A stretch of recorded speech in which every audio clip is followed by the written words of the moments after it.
Question 1. Which of the following controlled substance schedules has the highest potential for abuse and no accepted medical use in the United States? A. Schedule 2, CII. B.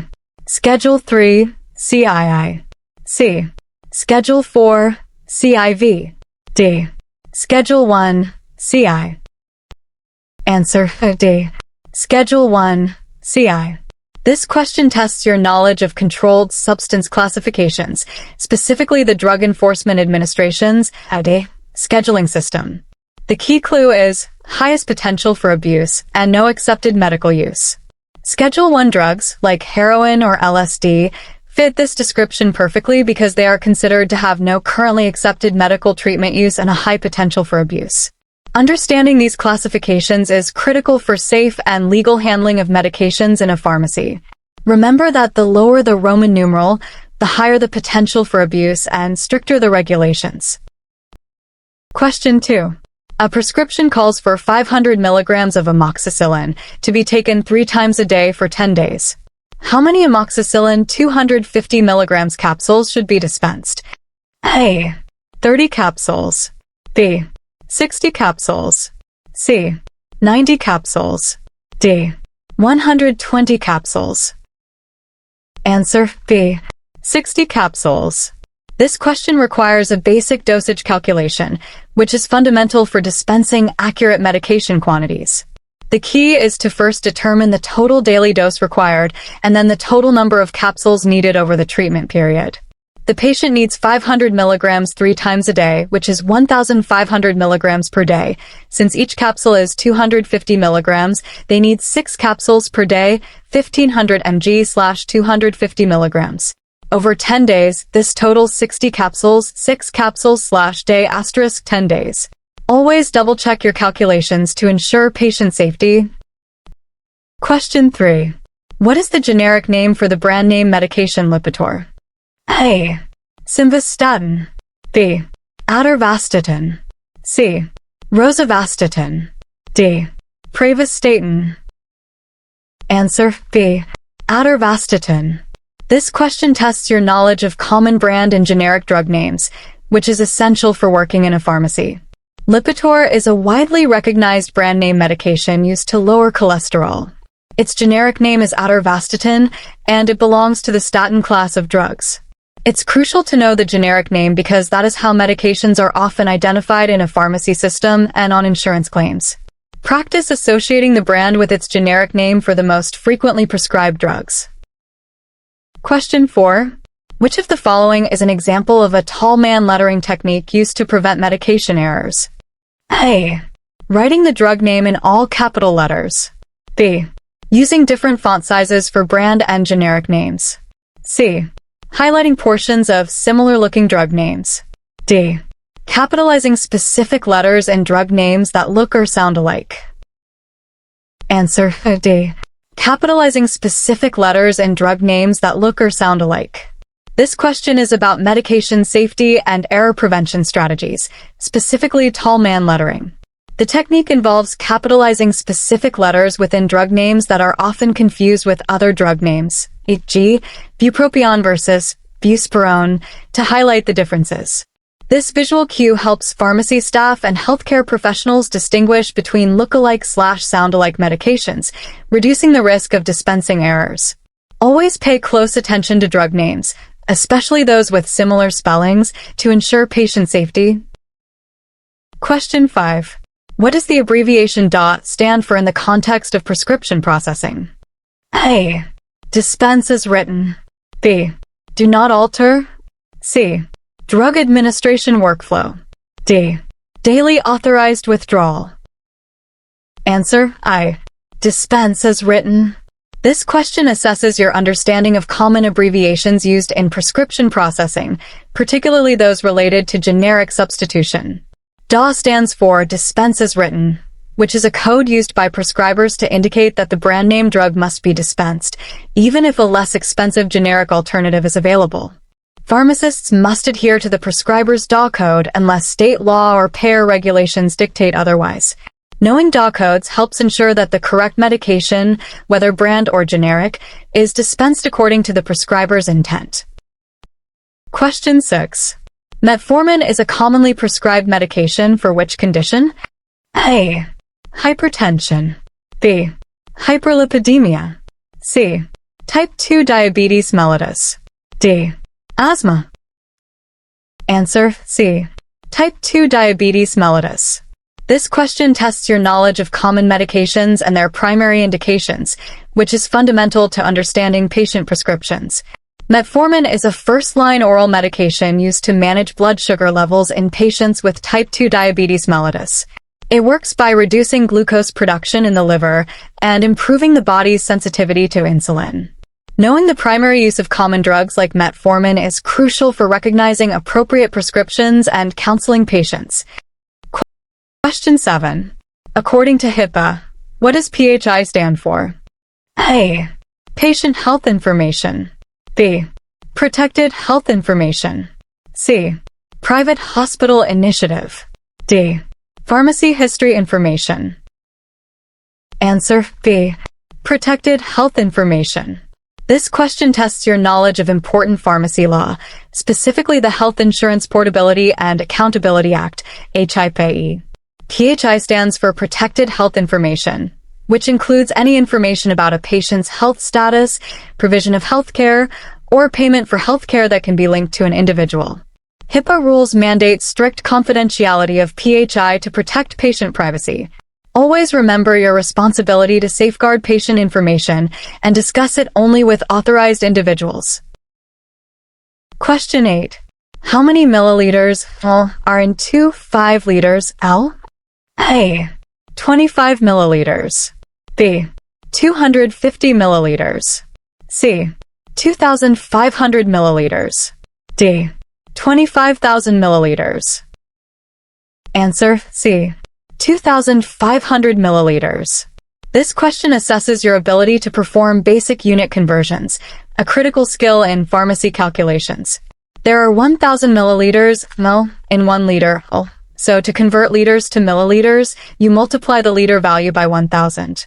Therefore, 2,5L multiplied by 1,000 ml/L equals 2,500 milliliters. Mastering these conversions ensures accuracy when preparing and dispensing medications, preventing potential dosing errors. Question 9. In inventory management, what does PAR level refer to? A. The minimum quantity of a drug that must be stocked at all times. B. The maximum quantity of a drug that should ever be stocked. C. The average daily usage of a specific medication. D. The point at which a new order for a drug should be placed. Answer I. The minimum quantity of a drug that must be stocked at all times. This question evaluates your understanding of pharmacy inventory management terms. PAR level, which stands for Periodic Automatic Replacement, or sometimes Perpetual Automatic Replenishment, refers to the predetermined minimum quantity of a medication that should always be on hand to meet patient demand. When the stock drops below the PAR level, it signals that more of that medication needs to be ordered. Maintaining appropriate PAR levels prevents stockouts and ensures patients receive their medications in a timely manner. Question 10. What is a common side effect of opioid pain medications like oxycodone? A. Diarrhea. B. Insomnia. C. Constipation. D. Hypertension. Answer C. Constipation. This question tests your awareness of common drug side effects, which is important for patient counseling and medication management. Opioid pain medications, such as oxycodone, frequently cause constipation because they slow down the digestive system. Patients prescribed these medications should often be advised on ways to manage this side effect, such as increasing fiber intake or using stool softeners. Understanding common side effects allows you to anticipate patient needs and provide helpful information. Question 11. Which organization sets the standards for sterile compounding in pharmacies to prevent contamination? A. DEA, Drug Enforcement Administration. B. FDA, Food and Drug Administration. C. USP, United States Pharmacopeia. D. CMS, Centers for Medicare and Medicaid Services. Answer C. USP, United States Pharmacopeia. This question assesses your knowledge of key regulatory bodies and their roles in pharmacy practice, specifically regarding sterile compounding. The United States Pharmacopoeia, USP, sets the widely recognized standards for compounding sterile preparations through its general chapter less than 797, which outlines requirements for facilities, personnel, and procedures to prevent contamination.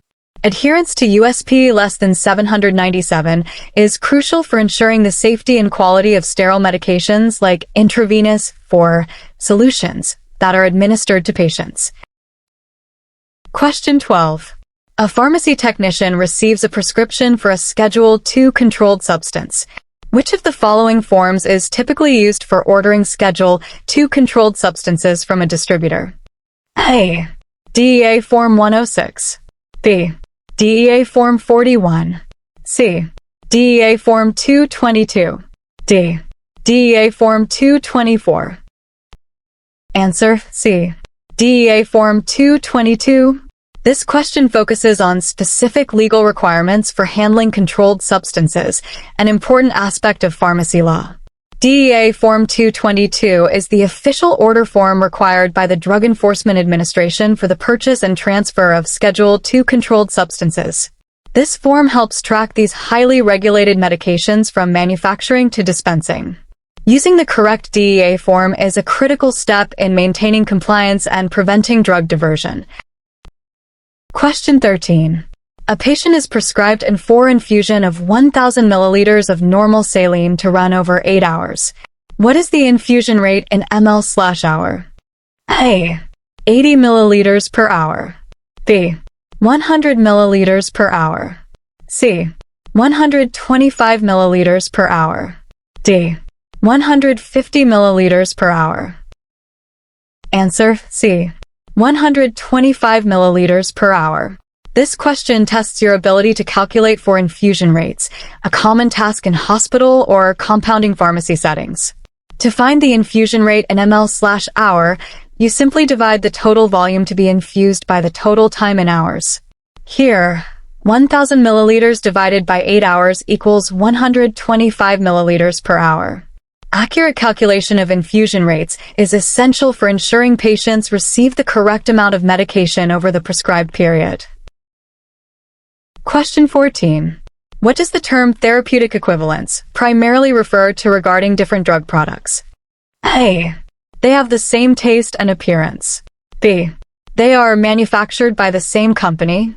C. They contain the same active ingredient and produce the same clinical effect. D. They are dispensed at the same price. Answer C. They contain the same active ingredient and produce the same clinical effect. This question addresses the important concept of therapeutic equivalence, particularly relevant to generic drug substitution. Therapeutic equivalence means that drug products are pharmaceutical equivalents, meaning they contain the same active ingredient, dosage form, and strength, and are expected to have the same clinical effect and safety profile when administered to patients under the same conditions. This allows for safe and effective generic substitution, which can help reduce healthcare costs. Understanding this concept ensures you can identify appropriate substitutions. Question 15. What does the Beyond Use date, BUD, on a compounded sterile preparation, CSP, indicate? A. The manufacturer's original expiration date for the drug components. B. The date after which the CSP must no longer be stored. C. The date after which the CSP should not be used, based on stability and sterility. D. The date by which the CSP must be prepared. Answer C. The date after which the CSP should not be used, based on stability and sterility. This question focuses on quality assurance in compounding, specifically the critical concept of the Beyond Use date, BUD. The BUD is the date assigned to a compounded preparation, after which it cannot be used or stored, as determined by the compounder based on drug stability and sterility data, not just the manufacturer's expiration date for individual ingredients. Unlike an expiration date, which is set by manufacturers for commercial products, the BUD is set for compounded preparations to ensure patient safety and product efficacy. Question 16. Which part of a prescription includes directions for the patient on how to take the medication? A. Superscription. B. Inscription. C. Signatura sig. D. Subscription. Answer C. Signatura sig. This question tests your familiarity with the different parts of a prescription, which is crucial for accurately interpreting and filling orders. The signatura or sig is the section that provides instructions to the patient, detailing how and when to take the medication, e.g., take 1 tablet by mouth twice daily. Understanding each component of a prescription ensures that the correct information is provided to the patient for safe and effective medication use. Question 17. Lisinopril is a common medication used to treat A. High cholesterol. B. Depression. C. High blood pressure. D. Heartburn. Answer C. High blood pressure. This question evaluates your knowledge of common medications and their primary indications. Lisinopril is an ACE inhibitor, a class of drugs primarily used to treat high blood pressure, hypertension, and sometimes heart failure. It works by relaxing blood vessels and reducing the amount of water the body retains. Knowing the main uses of drugs like lisinopril is essential for recognizing appropriate prescriptions and assisting with patient questions. Question 18. According to USP Chapter less than 795, what category of compounding involves preparing non-sterile drug preparations for individual patients? A. Sterile compounding. B. Hazardous compounding. C. Non-sterile compounding. D.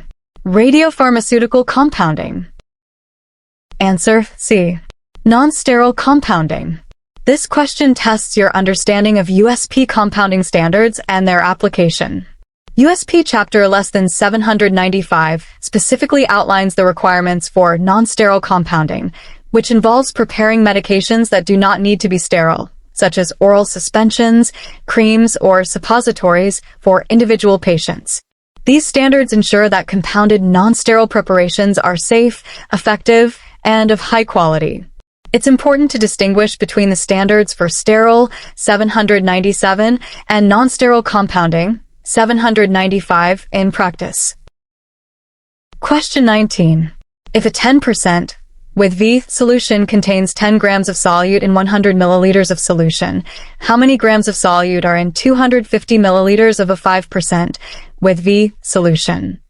A. 5 grams. B. 5 grams. C. 25 grams. D. 50 grams. Answer B. 5 grams. This question requires you to apply your knowledge of percentage strength calculations, a common math problem in pharmacy. A 5% with V solution means there are 5 grams of solute in every 100 milliliters of solution. To find the amount of solute in 250 milliliters, you can set up a proportion 5 grams / 100 milliliters equals X grams / 250 milliliters. Solving for X gives you 5 grams. Accurate calculations of percentage strengths are vital for preparing compounded medications correctly. Question 20. Sertraline's Zoloft belongs to which class of antidepressants? A. Tricyclic antidepressants, TCAs. B. Monoamine oxidase inhibitors, MOIs. C. Selective serotonin reuptake inhibitors, SSRIs. D. Serotonin norepinephrine reuptake inhibitors, SNRIs. Answer C. Selective serotonin reuptake inhibitors, SSRIs. This question assesses your knowledge of drug classifications, particularly for commonly prescribed psychiatric medications. Sertraline, known by the brand name Zoloft, is a selective serotonin reuptake inhibitor, SSRI, which is a widely used class of antidepressants. SSRIs work by increasing the levels of serotonin in the brain. Understanding drug classes helps you identify medications with similar mechanisms of action and potential side effects, improving patient counseling. Question 21. What is the primary purpose of a risk evaluation and mitigation strategy, REMS? A. To reduce the cost of prescription medications for patients. B. To ensure that the benefits of a drug outweigh its risks, often for drugs with serious safety concerns. C. To accelerate the approval process for new drug applications. D. To standardize drug labeling across all pharmaceutical manufacturers. Answer B. To ensure that the benefits of a drug outweigh its risks, often for drugs with serious safety concerns. This question tests your understanding of critical drug safety programs. A risk evaluation and mitigation strategy, REMS, is a program required by the FDA for certain medications with serious safety concerns to ensure that the benefits of the drug outweigh its risks.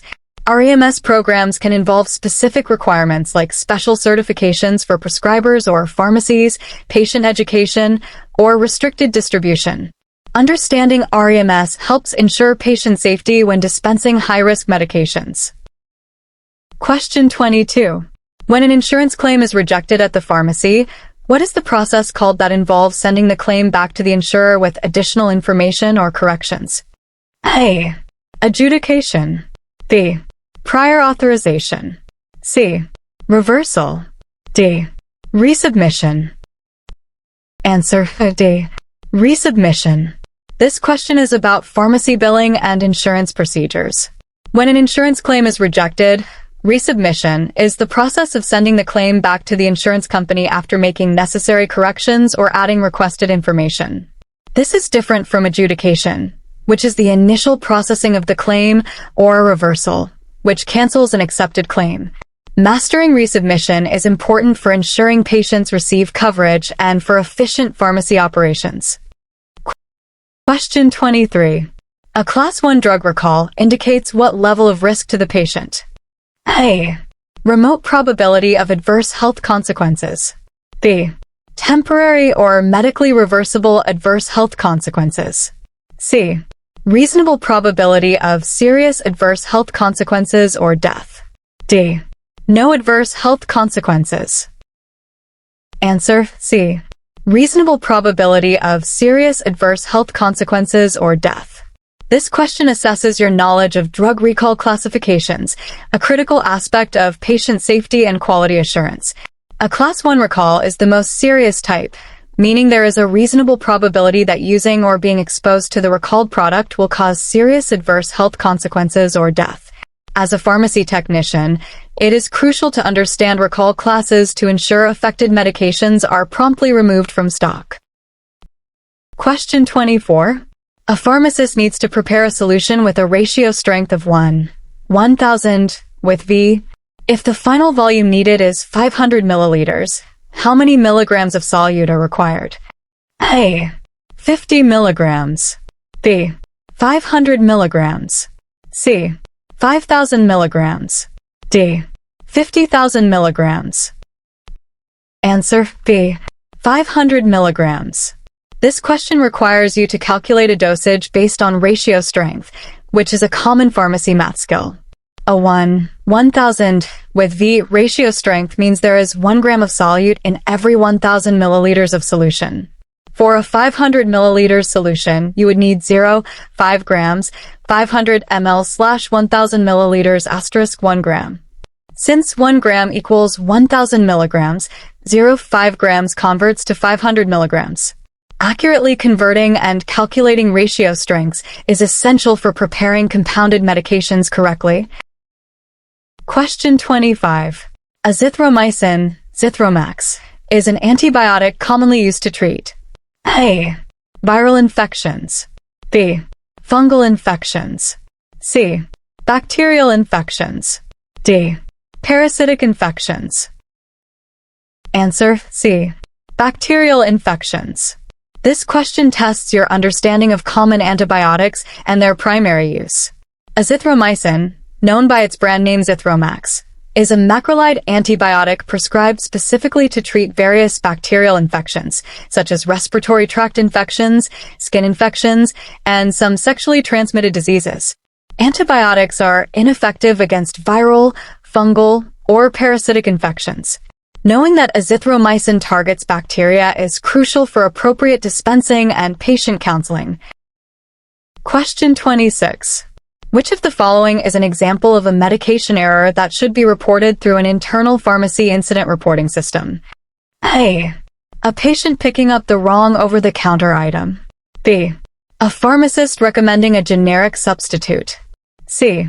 A pharmacy technician incorrectly reconstituting a medication. D. A patient asking for a refill too early. Answer C. A pharmacy technician incorrectly reconstituting a medication. This question focuses on medication error identification and reporting, a key aspect of quality assurance. An incorrect reconstitution of a medication, such as using the wrong diluent or incorrect volume, is a significant medication error that could lead to patient harm and must be reported internally.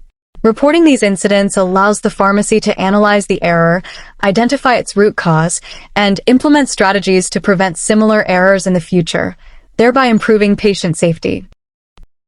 Question 27. What is the primary purpose of a prior authorization, PA, in prescription processing? A. To allow the patient to pick up their medication without payment. B. To verify the patient's identity before dispensing. C. To obtain approval from the insurance company before dispensing certain medications. D. To determine if a generic equivalent is available. Answer C. To obtain approval from the insurance company before dispensing certain medications. This question addresses the important billing concept of prior authorization, PA. A prior authorization is a process where the prescriber or pharmacy must obtain approval from the patient's insurance company before a specific medication can be dispensed and covered. This is often required for expensive drugs, non-formulary medications, or those with potential for misuse. Understanding prior authorizations helps resolve insurance rejections and ensures patients get the medications they need with appropriate coverage. Question 28. The Poison Prevention Packaging Act (PPPA) requires most prescription drugs to be dispensed in what type of container? A. Child-resistant containers. B. Light-resistant containers. C. Tamper-evident containers. D. Hermetically sealed containers. Answer I. Child-resistant containers. This question tests your knowledge of federal pharmacy laws, specifically the Poison Prevention Packaging Act (PPPA). The PPPA mandates that most prescription and certain over-the-counter medications be dispensed in child-resistant containers to prevent accidental poisoning by young children. There are exceptions for certain drugs and patient requests. Understanding this law is vital for ensuring patient safety, particularly for households with children. Question 29. A physician orders a medication to be administered at a dose of 2 milligrams per kilogram for a patient weighing 150 pounds. The medication is available in a concentration of 50 milligrams per milliliter. How many milliliters should be administered? 1 kg equals 2 lbs. A. 136 ml. B. 272 ml. C. 30 ml. D. 544 ml. Answer B. 272 ml. This question involves a multi-step dosage calculation, which is a common task for pharmacy technicians. First, convert the patient's weight from pounds to kilograms. 150 lbs/2 lbs/kg is almost equal to 68/18 kg. Next, calculate the total dose in milligrams. 2 mg/kg * 68/18 kg equals 136/36 mg. Finally, determine the volume in milliliters using the concentration. 136/36 mg/50 milligrams per milliliter is almost equal to 2,727 ml, which rounds to 272 ml. Always perform these calculations carefully and double-check your work for accuracy. Question 30. Warfarin Coumadin is an anticoagulant primarily used for A. Lowering blood pressure. B. Reducing inflammation. C. Preventing blood clots. D. Relieving pain. Answer C. Preventing blood clots. This question evaluates your knowledge of common medications and their primary therapeutic uses. Warfarin, also known by its brand name Coumadin, is an anticoagulant, often called a blood thinner, primarily used to prevent and treat blood clots, which can cause conditions like deep vein thrombosis or stroke. Patients taking warfarin require careful monitoring due to its narrow therapeutic index and potential for serious bleeding. Knowing the primary function of drugs like warfarin is critical for patient safety and education.